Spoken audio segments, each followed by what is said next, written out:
say to you up there when you guys were sparring? As I was trying to say something about the gloves, I was like, he cried about the gloves, he cried about the ounces of the gloves, then he tried to say something about the UFC MMA next week, I was like, you talk this shit, you won't do. Overall, were you happy with the way things went down over there? Did you feel caught off guard by the whole thing? Yeah, but I didn't get nothing. I had no speeches, didn't know nothing in it. It's completely different format, so whatever. I rolled up and everyone had over here. I was like 14 minutes, you got a speech? You say this? I don't know fucking speech, but whatever. I just rolled up and started talking shy. So whatever. I had fun. That's the main thing, right? Did they cut your mic? They cut my mic as well. Yeah, whatever. I don't care. They can do what they want, but they ain't keeping me from him in the ring, and that's it. August 26th, they can do nothing to stop me. The taxi situation, do you think that's why you're taking this fight? So we're saying this to the fans, isn't it? I disagree. He has to take this fight. He's in dire financial but I'm still trying to learn this tax game as well. I'm only new to the money. I'm only new money, so it's not a good. It doesn't sound like a good position to be in. He was whipping out the check, and I was like, "What are you?"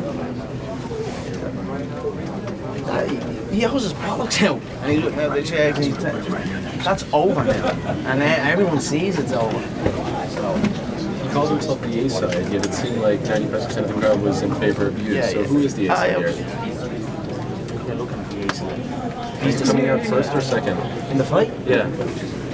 I don't give a fuck. These are all irrelevant things to me. Especially on this, because this is a Showtime production. These are new. He was the great guy with the afro that rocked up. I'm sitting there like, and people are coming up to the podium. I'm like, who are these people? I don't know who any of these people are. I couldn't even hear them. I'm like, whatever, just roll with it. But I'm just kind of floating around, having a bit of fun, enjoying myself, and I'm gonna kill this man August 26th, and then I'm gonna roll in and take over. Then I'll make, you know what I mean? So it's a different environment now, but I'm enjoying it.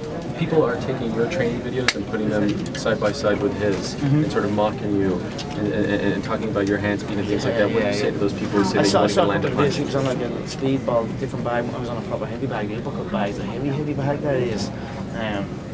Look, people say this all the time. It's August 26th. Let's see what they say then. And you say less than 4? Is that the official prediction? I believe so, yeah. And last thing, what were the things that he was sort of being a stickler about? You mentioned, the Mexican gloves. So I'm saying it's like Mexican. No, there's got to be 10 ounces. There can't be Mexican-made gloves. There's got to be gloves made out of horsehair. And I'm like, I didn't even know there was a difference. So I spar with 6 ounce. So, and that's just sparring. We fight with 4. And like I said, we're only wearing gloves a few years in their game, so I just don't. I'm just laughing at it all, whatever. Just have the checks ready, and I'm gonna steam through your boy, take the bread, and take over this whole game as well. Conor, last question. You offered a manager sparring position in your camp. Can you talk to us about that? Yeah, look at the Paulie talked a lot of shit. He was talking. He actually spoke highly of you. He said, no, gave you some whatever, I don't care. He was just talking. Look, he's been brought in to spar, and then he'll answer to what he's been saying, and then we'll go from there after that. Conor, fast. So he's not there to help you? I mean, look, we're going to have a knock, and he's going to have to answer to what he's been saying. Then maybe we can fucking, then we'll see after that. Conor, let's fast forward. Night before, what are you doing? Where's your head at? Where are you physically? The night before the fight? Yeah. Yeah, just calm, composed, ready to go. The work's been done at that moment, so the weight's been made, so just enjoying food and relaxing. And your #1 tip for the Conor McGregor School of Trash Talk. We saw some prime examples up there today. Just don't give a bollocks. Don't just roll in and don't care. That's it. Conor, how come it doesn't say UFC on the banner, but it says McGregor Sports Entertainment? Look at that, like that's... Who's working for who here? That's what I'm saying. Well, there you go, Mario. You might be onto something. No, look, I'm very proud of it. I have to say, like, think of where we were. Like, MMA is just roll. You know what I mean? It rolls up. So I don't know. I'm blown away, and I'm just extremely happy and proud and grateful that this is my life, and I'm at the building up this empire, and I'm still only 28. When Floyd was 28, he was nowhere near this level. So he was on Oscar's undercard. Floyd wasn't on no poster. You know what I'm saying? So look, I'm just a happy, hard-working young man. Would you make over $100 million for this? If it clears the Pacquiao numbers, I'll clear it. It's clear you like to have fun. You talked about the suit on stage, but seeing it in person is kind of amazing. Could you please tell me about the suit? Because it's brilliant. It says fuck off on the pin strip. That's it. I got. No, but Yeah, all my suit tailored David August. I'm up with a line of suits, all just great. And not just suits, clothes right now, jeans, pants, the whole lot. It's going to be in retail stores, and we're going to build a online shopping site. To rival like Net-a-Porter. Net-a-Porter is a big business with 66 million profit a year. Net-a-Porter makes. So it's big money, it's big business, and of course we all need fucking suits. that's what I'm saying. I get the design clothes and I'll be part of that. I love fashion. Fashion's very similar to fighting. It's all about the small details. Are you still planning on fighting December 30th for UFC? If all goes well? What was really making me want to do that December 30th was the Forbes list. I thought it was like January to January. You know what I mean? Or the end of the year to the start of the year, but it's actually June to June.